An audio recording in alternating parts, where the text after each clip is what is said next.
మన ధర్మబోధ YouTube channel ఎవరైనా subscribe చేసుకోకపోతే ఇప్పుడే సబ్స్క్రైబ్ చేసుకోండి.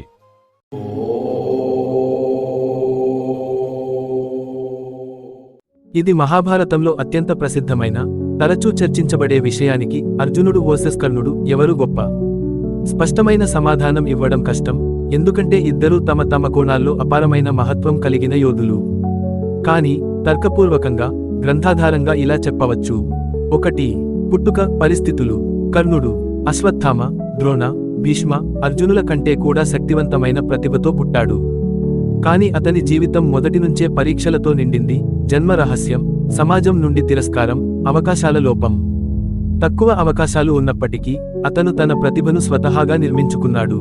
అర్జునుడు పాండవుల్లో ఉత్తముడు, గురువు ద్రోణాచార్యుని ప్రత్యక్ష శిష్యుడు. చిన్నప్పటి నుంచే రాజకుమారుడిగా అన్ని అవకాశాలు, శిక్షణ, ఆయుధాలు లభించాయి. దేవతల ఆశీస్సులు, దివ్యాస్త్రాలు అర్జునుని శక్తిని మరింత పెంచాయి. 2. గుణాలు. అర్జునుడు శిక్షణ, నైతికత, నియంత్రణ, శాస్త్రబద్ధమైన యుద్ధ పద్ధతులు, తపస్సు, నియమం, గురుభక్తి, వ్యూహరచనలో నిపుణుడు, అహంకారానికి దూరంగా నిలిచే స్వభావం. కర్ణుడు ధర్మం, దాతృత్వం, స్వీయశక్తి, దానవీర శూరకర్ణుడు అని పిలవబడతాడు. స్నేహానికి పరమ నిబద్ధత, దుర్యోధనునికి చేసిన ఏకైక తప్పనిసరి బంధం. కష్టాలతో పెరిగినప్పటికీ అపారమైన ధైర్యం, సహనం. గురువుల సహకారం లేకుండానే అద్భుతయోధుడిగా ఎదిగిన వ్యక్తిత్వం. 3.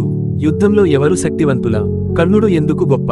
సమసమాన స్థితిలో, ఆయుధాల పరంగా, స్వభావ ధైర్యంలో కర్ణుడు అర్జునునితో సమానంగా లేదా కొన్నిసార్లు అధికంగానూ భావిస్తారు. ఇంద్రుడు కూడా కవచకుండలాల కోసం భిక్ష అడగాల్సినంత శక్తి ఉన్నవాడు. అర్జునుడు ఎందుకు గొప్ప?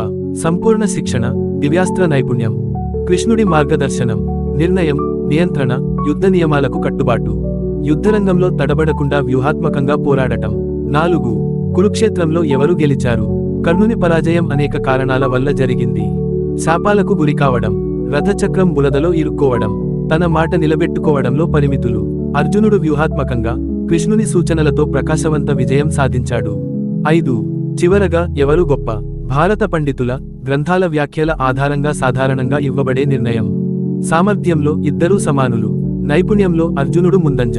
వ్యక్తిత్వ మహత్వంలో కర్ణుడు అత్యున్నతం. కర్ణుడు సమానము మహాగౌరవం, మహాధర్మం, మహాదాతృత్వం.